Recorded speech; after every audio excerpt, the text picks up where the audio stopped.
Tous à la une ce soir sur Canal qui avance dans sa nouvelle ère avec une deuxième édition de l'initiative qui fixe les attentes vis-à-vis de chaque agent. Les cadres de l'institution ont reçu ce matin des lettres de mission retraçant les objectifs assignés à chacun d'eux. C'est un symbole par la juridiction en son propre sein déjà. Panier citoyen et le bien-être, le CES ouvre le débat avec l'organisation du Forum national du Conseil économique et social. L'événement des 25 et 26 février prochains analyse les pouvoirs d'achat réels des ménages et l'amélioration des mécanismes de protection sociale. Cette immersion dans l'univers des mototaxis de Djougou, le plus grand pôle périurbain de la Donga et des environs. Sur les axes routiers, les risques du métier sur place sont nombreux à de la violence. La Haute Cour de justice trace à ses agents les orientations à suivre et l'année en cours dans une dynamique 100% tournée vers la performance et son rayonnement sur l'échiquier des juridictions nationales. L'institution dirigée par professeur Dandignamou a procédé ce lundi à une remise de lettres de mission aux membres de son personnel. Moufid Sagoura. Tant qu'il reste à faire, rien n'est encore fait. Faire davantage pour hisser la Haute Cour de justice au rang des institutions étatiques alliant performance, modernité et située au cœur de la redevabilité démocratique. C'est tout le sens de cette cérémonie de remise de lettres de mission. Elle intervient après celle du 10 mars 2025 et s'inscrit dans une nouvelle dynamique engagée le 23 lors d'une assemblée plénière. Ce n'est pas seulement une cérémonie de remise de lettres de mission, elle est profondément stratégique, car elle clarifie des attentes, aligne les efforts et place chacun d'entre nous sur le chemin de la performance. Les lettres de mission que nous recevons aujourd'hui ne sont pas donc de simples documents formels. Elles incarnent une promesse claire. De notre part, celle de produire des résultats mesurables et de rendre compte des difficultés et des avancées sur notre chemin. C'est un devoir. L'année 2026 sera celle de la confirmation. Elle nous appelle à aller plus loin, à transformer l'essai. Nous devons multiplier les audiences, rendre d'autres décisions et ancrer durablement la Haute Cour de justice dans le paysage judiciaire de notre nation. Après 20 ans d'existence, la Haute Cour de justice a rendu en 2025 son tout premier arrêt. À cette performance inédite s'ajoute une opération de moralisation de la vie publique qui a touché plusieurs communes du Bénin et un colloque sur la redevabilité des gouvernants. Des actes forts qui prouvent que l'institution est résolument dans une nouvelle ère. Un objectif clair. Bien manger, ce n'est pas forcément manger lourd. Dans l'habitude de la plupart des gens, dans un contexte béninois, le repas le plus consistant est pour le soir, après une longue et dure journée. Mauvaise habitude, nous dit Ifé Koossi, nutritionniste et diététicienne. Elle intervient au micro Canal 3 Bénin de Franck Aounou et Mariette Doumassi. La base même de l'assiette, c'est les légumes. D'accord? Vous avez un peu de féculents, un peu de protéines. Ce qui fait que nos assiettes sont très déséquilibrées au Bénin, c'est que nous avons toujours mis plus de place en fait pour les féculents. On va vous dire, ouais, non, gorge nos mains. C'est ça. Et on nous a toujours éduqués comme ça. Et ça a plusieurs causes, notamment la pauvreté. Faut être totalement pratique. Quand vous savez que vos ressources vont plus en termes de quantité, au moins on sera rassasié si on mange beaucoup de pâtes. On va clairement dire aux enfants, on n'a pas suffisamment de moyens pour manger des légumes, donc on va manger suffisamment de pâtes. Et c'est là aussi la place des jardins de cases. Voilà. Donc, les légumes d'abord, principalement, un peu de pâtes et des protéines. Ce qu'on vous mangez équilibré, les légumes vous apportent de l'eau, les fruits vous apportent de l'eau, les protéines vous maintiennent et vous avez vraiment de l'énergie pour continuer vos journées. Ce qu'il faut éviter en période de chaleur, c'est de résister à l'envie de la bière fraîche. En général, quand il fait chaud, on a envie de se rafraîchir. Et quand on a envie de se rafraîchir, certaines personnes vont directement sur une bière bien glacée, c'est-à-dire de l'alcool, ou alors on va craquer sur les boissons qui sont vendues dans nos marchés. Ce sera du adoyo, du bissap, du café au lait, pour avoir l'impression de fraîcheur. Il faut vraiment éviter ça parce que ça vient avec l'effet de fraîcheur, mais ça vient aussi avec beaucoup de calories vides et beaucoup de sucre.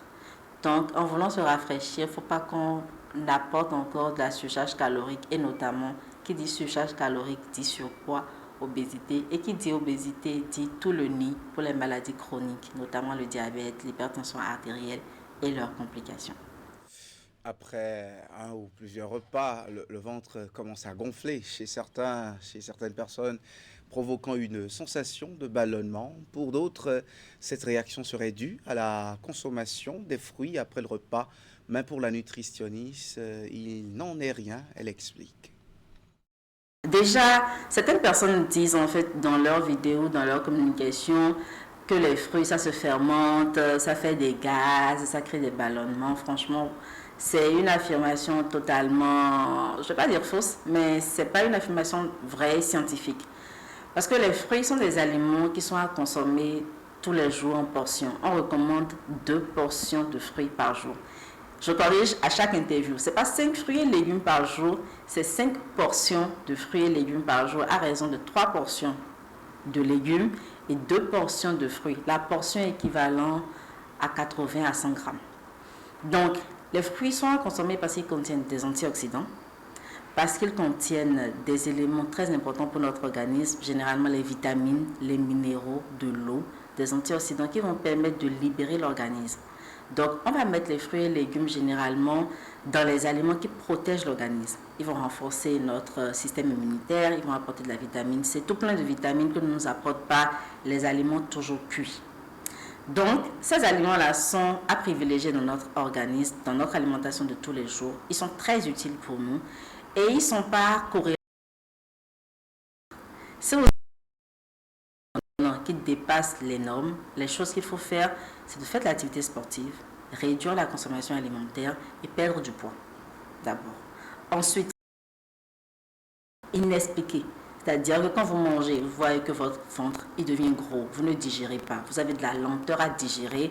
3 heures après avoir mangé, vous vous sentez toujours ballonné, vous ne digérez pas. Vous prenez rendez-vous avec votre gastro-entérologue et ils vont, en fait, si vous avez des problèmes de santé qui expliquent que la digestion ne se passe pas bien. Donc, il n'y a aucun fruit que je pourrais vous conseiller de corrélation directe. Et en fait, ce fruit-là, dès que vous le mangez, il faut votre ventre dégonfle. Ça n'existe pas. Et voilà, qui dit aliment dit pouvoir d'achat et on en parle au FONACES, c'est le Forum national du Conseil économique et social. Invité dans notre journal, Roch Rounira, il est le directeur de cabinet du président du CES. Professeur, bonsoir. Bonsoir, monsieur le journaliste. FONACES, qu'est-ce que c'est déjà? On parle de panier citoyen et bien-être. Qu'en est-il réellement? Effectivement, merci pour l'occasion que vous donnez au Conseil économique et social d'échanger avec les téléspectateurs autour des enjeux associés à cet événement majeur que nous avons intitulé Panier citoyen et bien-être. C'est une première dans notre pays où tout est parti d'un constat.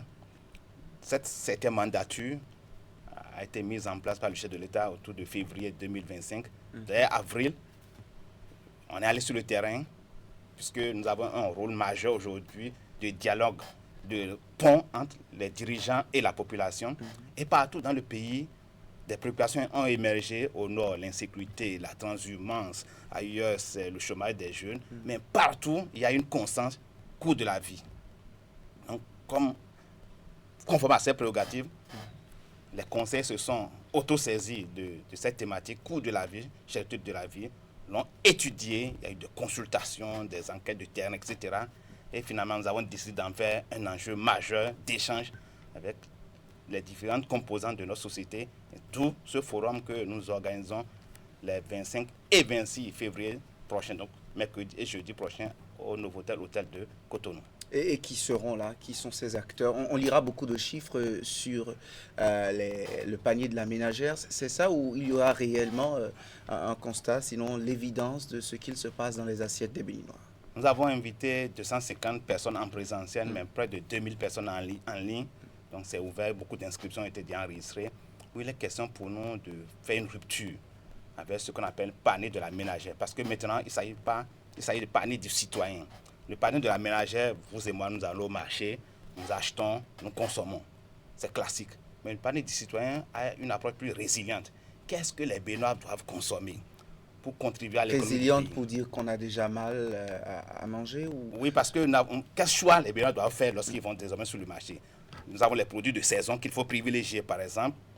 Nous avons des budgets qu'il faut respecter, vous et moi, selon notre pouvoir d'achat. Donc, il y a un paquet d'actions telles que la protection sociale, telles que la consommation, qu'est-ce que nous consommons. Dans ce débat, les gouvernants l'examinent déjà, mais au niveau du CES, l'exception ici, c'est d'accompagner ce processus-là et de réunir des syndicalistes, des organismes de la société civile, les membres du gouvernement, également les communautés à la base pour réfléchir autour de ces enjeux majeurs. Qu'est-ce que nous consommons? Qu'est-ce que nous produisons? Est-ce que nous aimons la production locale? Et finalement, déboucher sur un référentiel consensuel du panier citoyen. Et nous envisageons au niveau du Conseil économique et social avoir de tels échanges tous les ans. Donc, qu'est-ce que nous pouvons concevoir et soumettre à la discussion du gouvernement des résolutions pratiques pour le bien-être des citoyens. Donc vous allez voir que au niveau du forum, nous avons identifié plusieurs thématiques, dont le pouvoir d'achat du citoyen, dont la protection sociale, dont la consommation, dont également, je dirais, le bien-être au travail, parce que c'est important aussi bien du secteur public que du secteur privé, comment ça fonctionne, quelles sont les conditions de l'emploi au Bénin. Et ça, c'est des choses, comme je l'ai dit, que le gouvernement examine déjà, mais nous avons pour rôle d'accompagner les politiques publiques.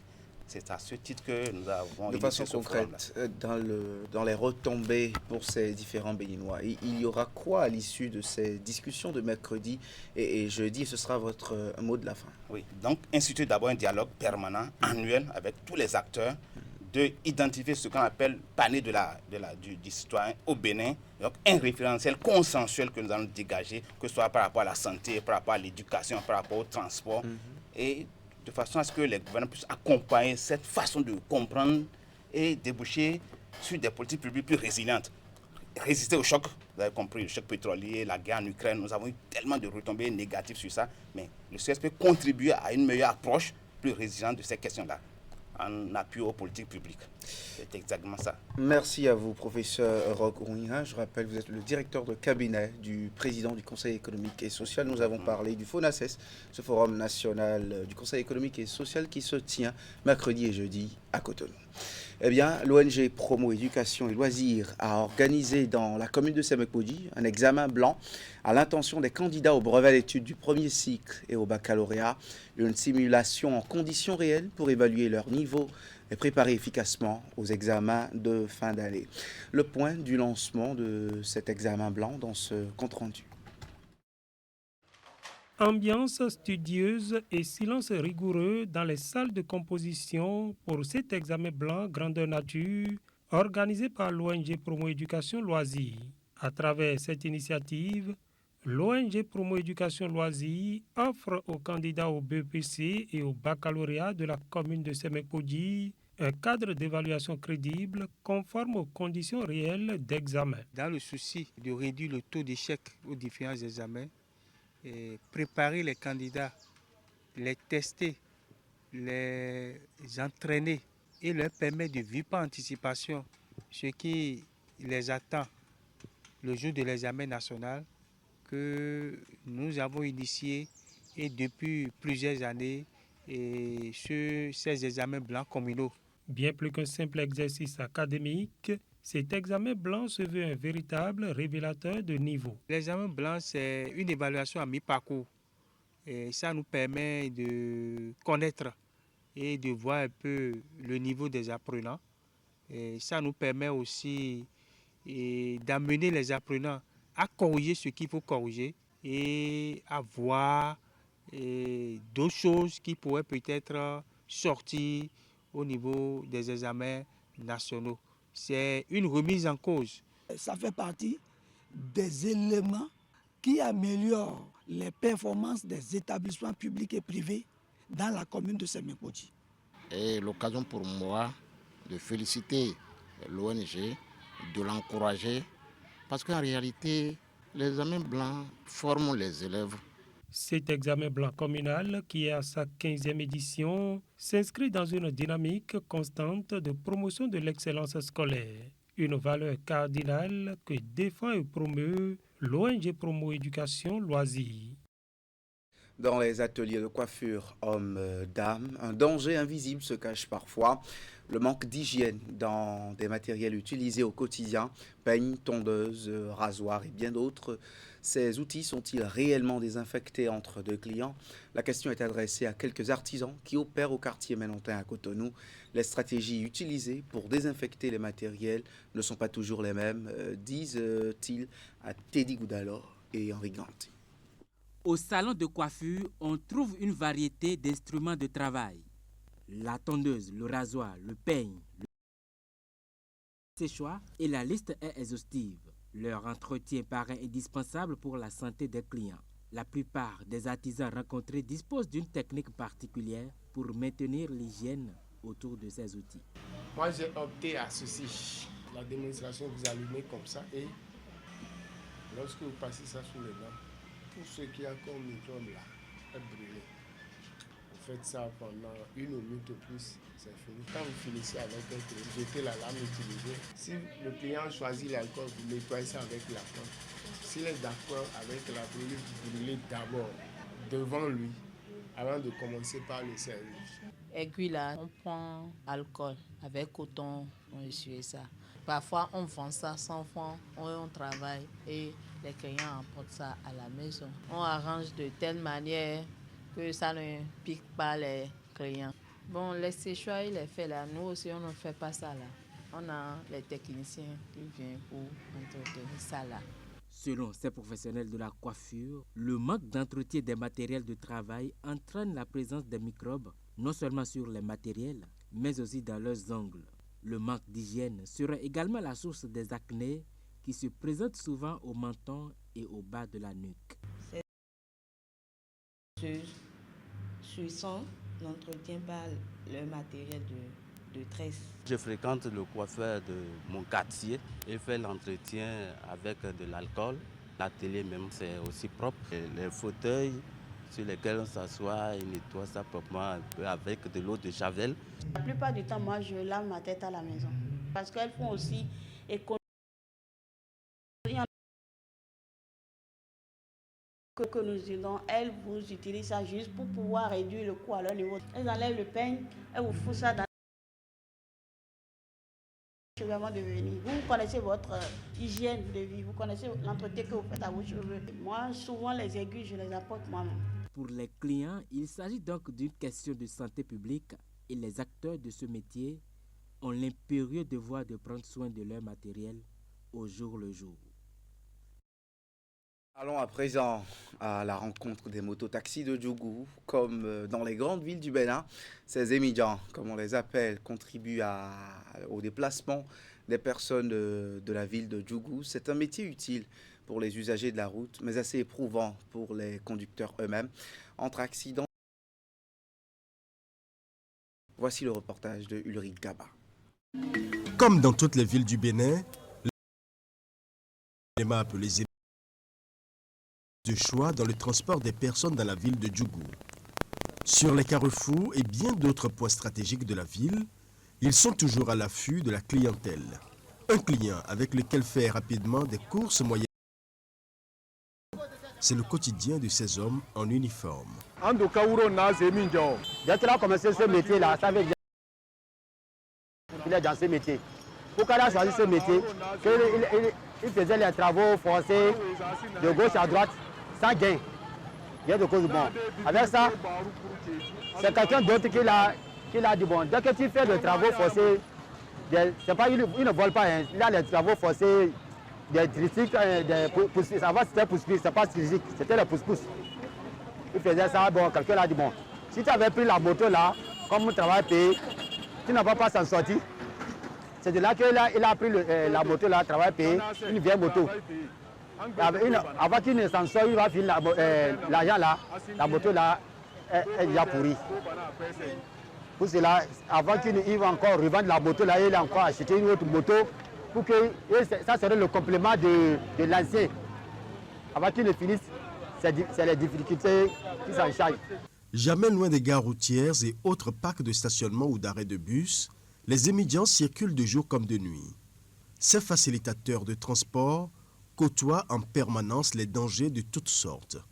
Un métier pénible certes, mais c'est ce qui leur permet de faire face aux charges familiales.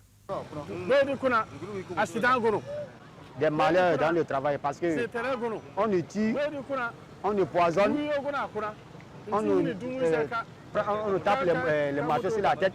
Parce que là, il y a beaucoup de manières qu'il faut pour nous arracher les motos. Parce qu'il y a trop de difficultés qui racontent dedans. Des accidents de circulation en passant par les risques de cambriolage et même d'agression physique, les émigrants sont constamment exposés aux dangers. Ils connaissent tous les risques du métier, mais à défaut du mieux, ils n'ont que ça pour joindre les deux bouts. La campagne de commercialisation 2025-2026 des noix de cajou bat son plein depuis son lancement officiel le 6 février dernier.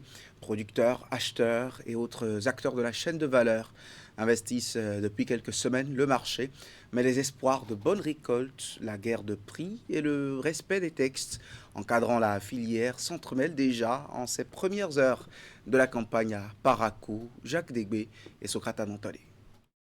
Des balances installées aux abords des voies ou posées sur des motos, les propriétaires de ces instruments de mesure sont à la recherche de noix brutes de cajou. Sur le terrain, les premiers mouvements de commercialisation sont visibles, même si les fruits ne semblent pas encore avoir tenu la promesse des fleurs. Nous avions démarré la campagne, mais depuis un bon moment, le cajou ne sort pas abondamment. On se plaint, on se pose la question à savoir si c'est le cajou qui n'est pas en abondance ou bien c'est la période qui est un peu repoussée. Parce qu'auparavant, nous, à l'heure là, on ramasse le cajou, on stocke des sacs. Actuellement, on n'a que 2 sacs. Sur le marché, le prix du kilogramme de noix de cajou oscille autour de 550 francs CFA. Un tarif qui fait le bonheur des producteurs, mais qui au contraire n'arrange pas les usines, désormais seules habilitées à acheter l'anacade. Les usines sont en train d'exprimer leurs besoins, mais véritablement à l'heure où nous parlons, je ne crois pas qu'ils soient prêts comme ça. Pourquoi? Parce que le prix sur le terrain dépasse déjà les normes. Le Nigeria est sur le terrain et le prix que les Nigérians pratiquent là, je ne vois pas quelle est cette usine-là qui peut pratiquer ce prix. Contrairement aux anciennes pratiques, le prix d'achat aux producteurs se détermine par le marché. Le prix plancher étant désormais supprimé, une politique que saluent les acteurs de la filière. Ça ne devait pas poser un problème et que ça soit le prix du marché. Surtout en une organisation comme la FENAPA par exemple, ils pourront même négocier pleinement avec les partenaires commerciaux pour peut-être espérer avoir un meilleur prix. Écoutez, nous sommes au Bénin et j'ai confiance à notre gouvernement là. Les 2 ans passés ou 3 ans passés depuis 2023, vous avez vu comment ça s'est passé. Les arrestations passées par là. Je crois que c'est ces méthodes-là, ces genres de méthodes qui régularisent le prix. Donc, pour le moment, nous sommes sereins, on observe, on n'arrive pas à acheter. Timide démarrage donc de la campagne de commercialisation 2025-2026 de noix de cajou à Parakou. Mais les acteurs de la filière restent optimistes quant à l'évolution du marché. Pour rappel, cette campagne prend fin le 30 septembre 2026. Et voilà qui met un terme à cette édition. Merci de l'avoir suivi. À 20h, c'est l'info continue. Restez nous fidèles sur Canal 3 Bénin.